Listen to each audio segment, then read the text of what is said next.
Welcome to Eye on the Money, the television show that gives you insights into how to improve your financial well-being as well as make your money work for you. I'm Ingrid Nantege. Now remember, our collaboration with Centonomy continues. We started this last week, so if you missed out on our episode, be sure to check it out on our social media handles, particularly YouTube. Just to get into our conversation of today, I just want to let you know that we'll be discussing the importance of innovation in entrepreneurship. Now, innovation and entrepreneurship are essential ingredients in building a successful commercial venture. But in as much as it's clear that innovation and entrepreneurship are closely linked, sometimes the terms are even used interchangeably. But as two distinct yet interrelated concepts, it can be tricky to pinpoint the exact relationship between them. Today on the show, we break down the relationship between innovation and entrepreneurship, as well as why, as an entrepreneur, you need to constantly innovate. With me in studio is still, of course, none other than Shiba Njagi, Head of Learning and Innovation at Centonomy. Shiva, welcome back. We're carrying on this conversation from last week. Let's do it. I'm excited. Me too. So today we're talking about innovation in entrepreneurship. Again, something that might not be very straightforward and maybe something that several businesses are not even practicing. But again, before I pick your mind, I would like to look at what the Kenyans on the streets know on the topic. Have a look. Innovation is anything and everything that will make your business do differently tomorrow. Someone will do a business to a certain science that they have known before from. They suddenly think, okay, let me just change the color of this aspect of the business. And then to make it really new, novel, by not simply copying or adapting from someone else. And that is usually for the best interest of the business. Innovation is that simple. Innovation for me, I can say the element of creativity in a business, trying to do what has been done in a different way so as to capture a bigger market share. Innovation is coming up, that act of coming up new ideas, or rather advancing on the available idea, on whatever you have is there. The idea you have, you can develop it or rather come up with a new idea, generally new idea. I can say the market is dynamic. So from time to time, the taste and preference of the market keeps on changing. So as much as we as the consumers are to furahi, but I think it's in their best interest to do whatever they are doing. So as much as ipendi, I can understand. Now I lewa too. Okay. Yes, change is inevitable. For you to improve and develop day by day, you need to apply changes. But things around us changes, so business needs to adapt to changes as well. Okay, I like if the change is to improve on the quality of the product, and I hate if the change that they are making is something that will not be as efficient or the quality that it was before, because some products work good on some people and they don't work good on some people. So if the product is not in my favor, obviously I'll have a problem with the change. Changing the product, I don't like it because it's already on the market. Unless they're going to change on the terms of specs, advancing the specs which is already there, or rather coming up. But when you talk of the shape, that's what makes the brand. When you compare, like, let's say, let me talk about the jerseys of English Premier League. When you compare every season, when they come up with new jerseys, they tend to improve them more in both qualities, in both what the fans like. So when they come up with new brands, they come up with better things than before. I can't say specifically there is something I dislike about changes. Changes, like I said, it is coming out of a need by the mere change of the environment and the needs, the time, the trends of the environment and what people are looking for. But when you're looking at a change somewhere out there with a business, they are trying to address a market need, a customer's need. It can only offer something better than yesterday. Sometimes wanakuwa misinformed na their change hai resonate na the original market. Unapata maybe the person mwenye aliwapatia information aku do a good research. So unapata the brand ama the product wame bring it to market may lose originality. Unaona? So customers ama clients wanakuwa forced to shift to a brand wenye wana resonate nayo. What I don't like about them making changes is when they don't inform customers before making the changes. Yeah, it can be challenging sometimes to accept the changes and cope with them. You cannot just change a product because you wanted to. First of all, check on the clients. Are they good with the changes? Are these changes valid? Are they worthy being changed? Or if they are not worth it, because you might end up spending a lot of cash, capital on your changes, which will earn you nothing. So you have to check all those first. About them is that they don't consider all the suggestions from all the funds. Mostly they take from the big funds. They should consider also small scale funds too. In the products that most of the times I use, for example, phones, number one, kwanza ile kitu nauliza ni ishimu, the phone that I have, what the durability of this battery, how long will it last, something like that. If there is another better company than Samsung that can bring the battery ya shimu yenye inakaa zaidi, that will be well enough. I will move to that other product. So Shiba, you've had it. To get into it, innovation, this big word, this big elephant that we have to talk about today. Help us define it. What does it even mean? Before we even link it to entrepreneurship, when we say innovation, what does it mean? Great. I like simplifying things. For me, innovation is simply being able to look at my existing or our existing way of doing things and to see, are there opportunities for doing things better. Being able to look at our processes, right? Let's look at an example. If you run a cafe, where you sell mandazi, you sell sausages, maybe it's a chips, what do we call them, fish and chips kind of a shop. And your role as an entrepreneur, if you want to apply innovation in your business, you're actually looking at, so how do things currently run in this restaurant, in this fish and chips? How, what are the processes of food being ordered, from the process of ordering all the way to it being delivered to the client's table or the client's plate? How does it work? Is there something that we need to change? Is there something we need to improve so that our business is even able to do better?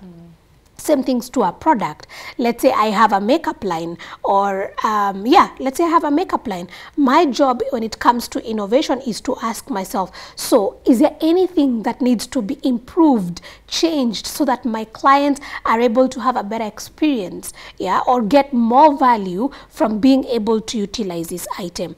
So innovation is a process that entrepreneurs apply to help them to understand what opportunities are available to improve on what they already have.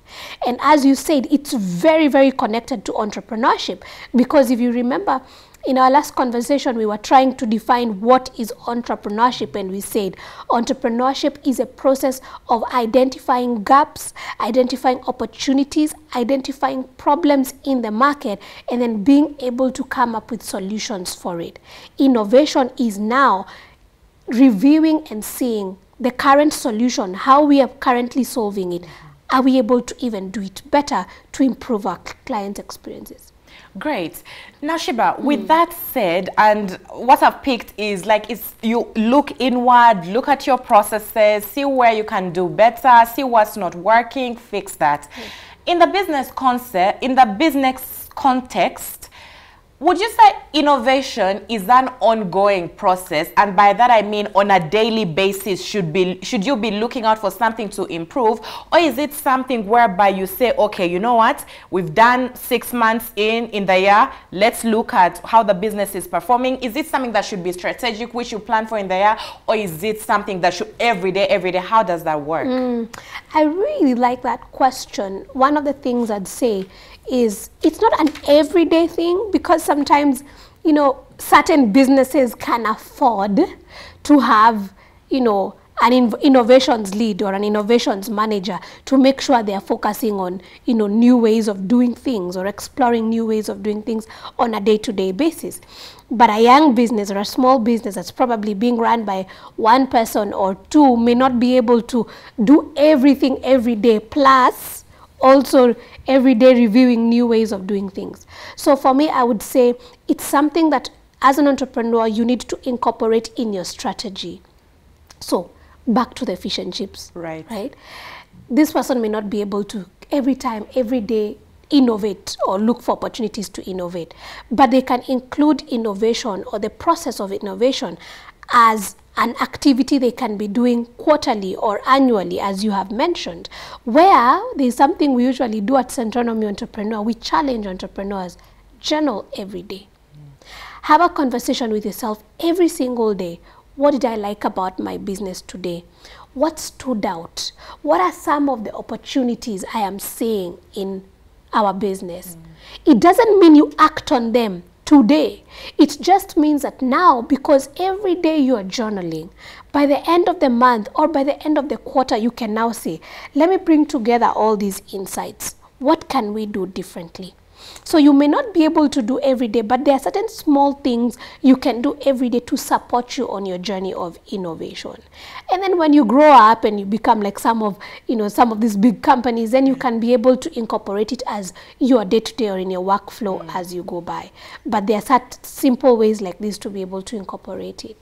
And now, even still in line with that, and this is really for purposes of clarity, it's very easy, Shiba, for as someone who works in an organization or even an organization that I could say could ideally be working well, or a business, to fall into a comfort zone or into old habits where if it's working, there's a phrase, if it's not broken, why fix it? So if I'm making sales, my product is being taken out there, why am I even trying to change anything about it, right? So the question then is, to still stay on the course of how important innovation is, do you need help of an external person? Because internally you can fail to be critical about that. Or do you need to set up an innovation desk? I don't know if you're understanding my train of thought. How would you advise when it comes to that? Wow, I like that. And so let me tackle two aspects of your question in two ways. Number one, do you know it's not only employees who get comfortable, even entrepreneurs. It's so easy. It's very easy. As you said, if it's not broken, why fix it? That's why that kind of attitude is, I don't even call it an entrepreneurial attitude. That's a self-employed attitude. Okay? If it's not broken, why not fix it? That's a self-employed attitude. So if we are now wearing the entrepreneur's hat, you're like, it doesn't have to be broken. My job here is to make sure that I am solving a need or a problem to the best of our abilities. Our job is to always excel, and surprise our customers each and every time. And if that is what I commit to, then I can start asking myself, what are some of the ways or what are some of the steps I can implement in my business, whatever level I am, for me to be able to see these opportunities.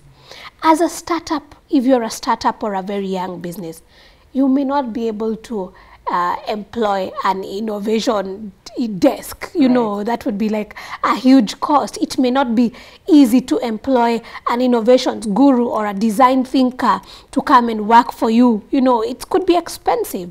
But as I said, there are small steps that you can take that can support you in your journey of innovation. For example, planning as I was saying, number one, you can journal every day to be able to track the opportunities in your business. How is the business doing? What did I like? What didn't I like? What did they complain about? What didn't they complain about? And then saying, I'll be reviewing this every month or every quarter to see, is it something that we can improve?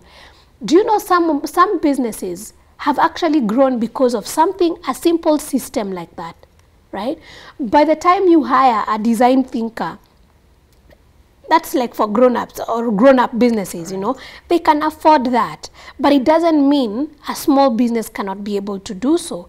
All you need to be able to do is, number one, as we were talking about in the last episode where we were saying, some of these things, you can learn about them. You can come over at Centronomy and we can talk about design thinking and how to apply such kind of approaches in your business, even if you're alone, right?